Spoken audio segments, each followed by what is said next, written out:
Mari ngabuburit bersama klub Sobat Badak. Sobat Badak, ayo kita dengerin kisah-kisah Nabi.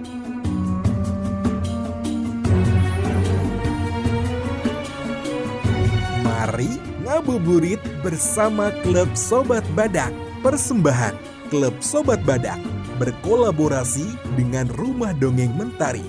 Mari ngabuburit bersama klub Sobat Badak. Disponsori oleh Larutan Penyegar Cap Badak.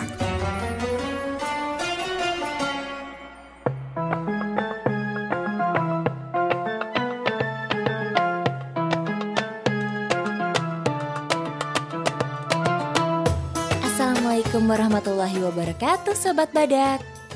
Hari ini kita akan mendengar kisah tentang seorang nabi dari kota Madian.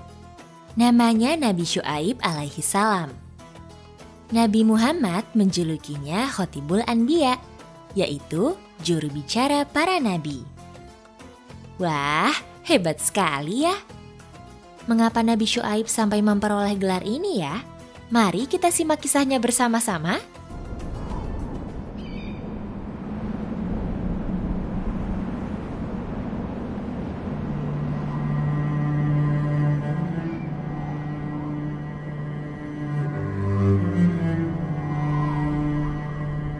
Dahulu kala, di sebuah daerah bernama Madian, hiduplah sosok Nabi Syuaib.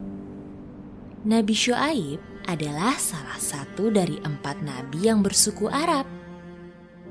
Apakah Sobat Badak tahu siapa 3 nabi lainnya? Iya, mereka adalah Nabi Nuh, Nabi Saleh, dan Nabi Muhammad.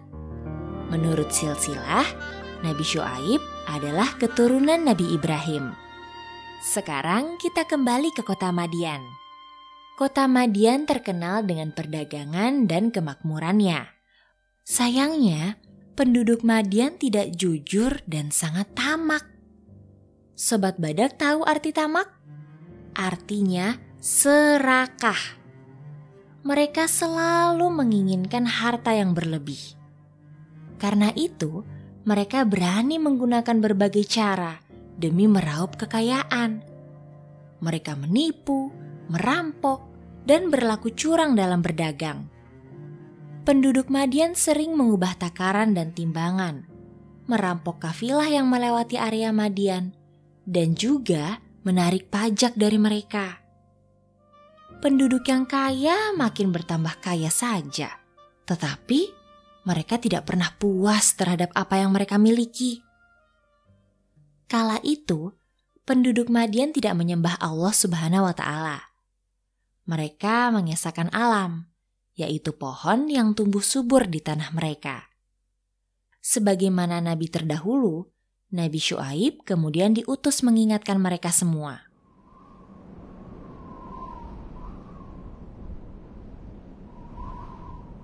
Wahai kaumku, sembahlah Allah. Tiada Tuhan yang berhak disembah selain Allah. Sempurnakanlah takaran dan timbangan. Dan jangan kamu merugikan orang sedikit pun. Dan janganlah kamu membuat kerusakan di muka bumi sesudah Tuhan memperbaikinya. Akan tetapi, penduduk Madian menolak ajakan tersebut. Mereka marah karena harus meninggalkan sesembahan yang telah mereka kenal sejak lama. Nabi Syuaib tidak lantas menyerah. Ia tetap berdakwah dan meminta kaumnya agar jujur dalam berdagang.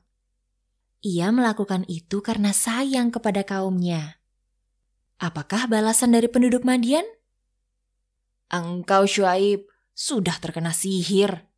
Lebih baik engkau hentikan bicaramu dan bergabung bersama kami. Kami akan membuatmu lebih kaya dari saat ini. Kau ini tidak tahu cara berdagang.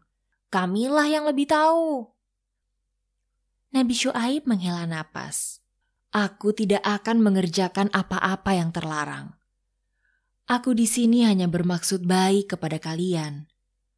Tidakkah kalian melihat bahwa aku mempunyai bukti nyata dari Tuhanku dan aku telah dianugerahinya rezeki yang baik? Namun kaum Madian tidak percaya. Mereka justru menganggap Nabi Syuaib berdusta. Kau hanyalah manusia biasa seperti kami. Kau pasti mengada-ngada saja. Dituduh demikian, Nabi Syuaib tidak terpancing amarah. Beliau justru tetap menyerukan kaumnya agar mengikuti ajaran yang dibawanya. Taati Allah. Beribadahlah hanya kepada Allah, wahai kaumku. Janganlah kalian menolak kebenaran hanya karena tidak menyukaiku. Wahai Syuaib, apakah engkau mengira kami akan semata-mata meninggalkan sesembahan nenek moyang kami? Lantas, engkau juga melarang-larang kami berdagang menurut cara yang kami kehendaki. Tidak akan. Kami tidak akan mengikutimu. Engkau ini terlalu banyak beribadah, Syuaib. Pisahkan urusan agama dan berdagang. Jangan engkau campuri urusan perdagangan kami. Mereka tertawa dan mengolok-olok Nabi Syuaib.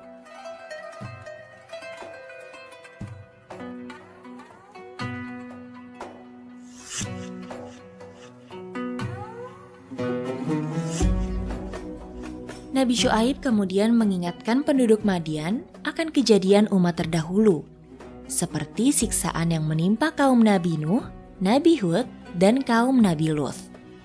Siksaan tersebut bisa saja dialami kaum Madian, kata Nabi Syuaib. Tahukah kalian respons mereka tatkala diingatkan? Kami tidak mengerti apa yang engkau katakan itu, wahai Syuaib. Engkau juga tidak lebih berwibawa dibanding kami. Kalau bukan karena keluarga yang menjadi pengikutmu, kami pasti sudah melempari engkau dengan batu sejak lama. Nabi Syuaib tidaklah berputus asa, meskipun ditolak berkali-kali. Ia memberikan nasihat demi kebaikan kaumnya, bukan dirinya sendiri. Dengan bahasa yang santun, ia menyahut, "Mohon ampunlah kepada Allah sebelum semuanya terlambat. Sungguh, Tuhanku Maha Penyayang lagi Maha Pengasih." Memang pada akhirnya ada yang menjadi pengikut Nabi Syuaib, tetapi jumlahnya dapat dihitung jari. Sebagian pengikut beliau datang dari keluarganya.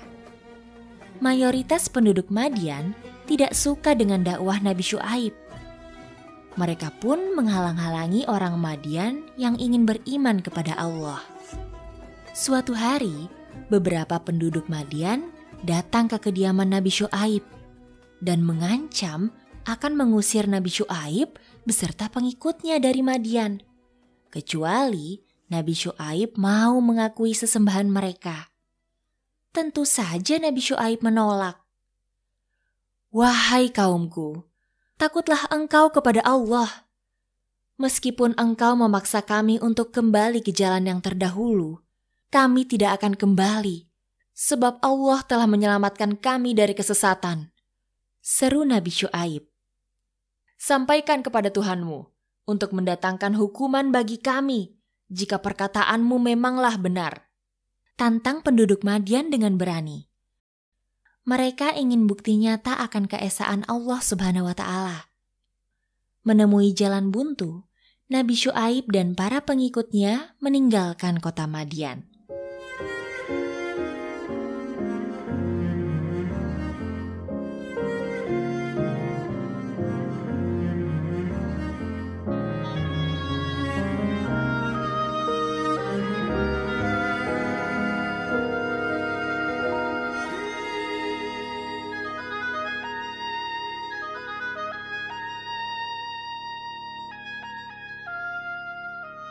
Pada saat itulah Nabi Syuaib memanjatkan doa kepada Allah. "Ya Allah, berilah keputusan antara kami dan kaum kami dengan adil, dan Engkaulah pemberi keputusan yang sebaik-baiknya." Keesokan harinya, cuaca di kota Madian sangatlah panas dan udara begitu kering. Tidak ada angin yang berembus. Saking panasnya, air sumur mereka pun mengering.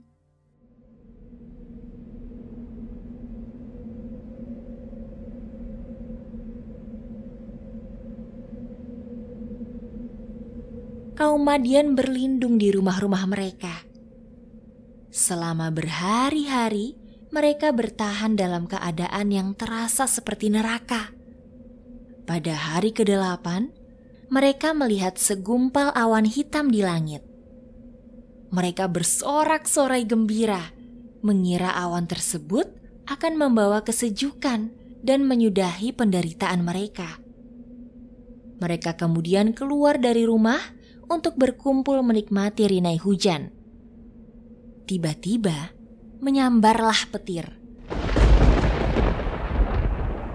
Dan turunlah hujan.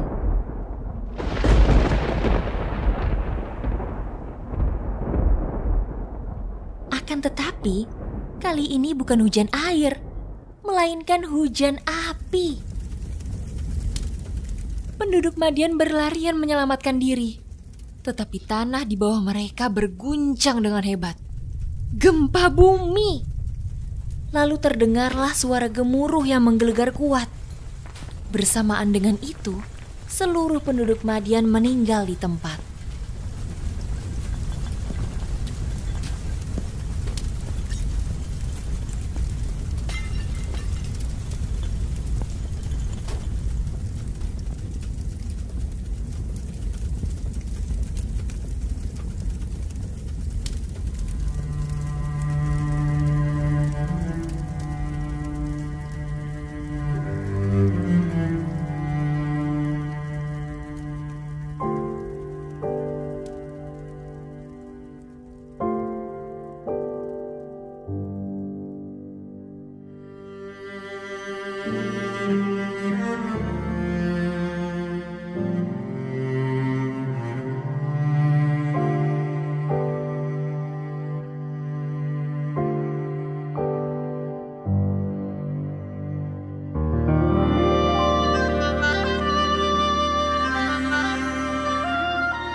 Nabi Syuaib dan para pengikutnya kembali ke Madian sehari setelahnya.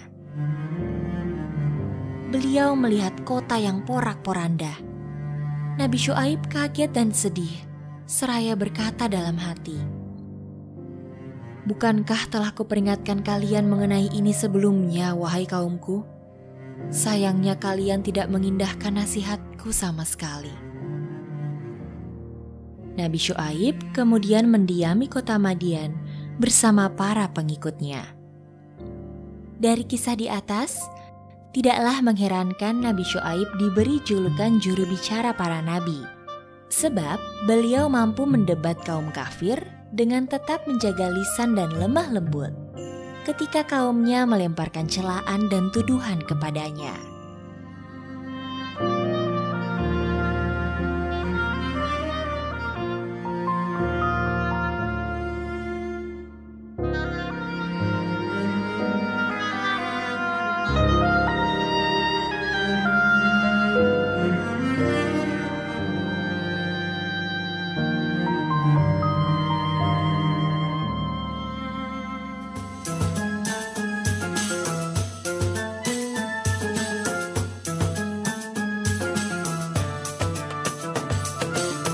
Nah Sobat Badak, itulah tadi kisah Nabi Syuaib alaihi salam. Semoga kita bisa meneladaninya dan menjadikan kisah ini sebagai pengingat kita. Sampai jumpa lagi di kisah Nabi selanjutnya. Wassalamualaikum warahmatullahi wabarakatuh. Mari ngabuburit bersama Klub Sobat Badak. Sobat Badak, terima kasih sudah mendengarkan. Dengerin juga kisah lainnya ya di Mari Ngabuburit bersama Klub Sobat Badak. Mari ngabuburit bersama Klub Sobat Badak. Persembahan Klub Sobat Badak berkolaborasi dengan Rumah Dongeng Mentari.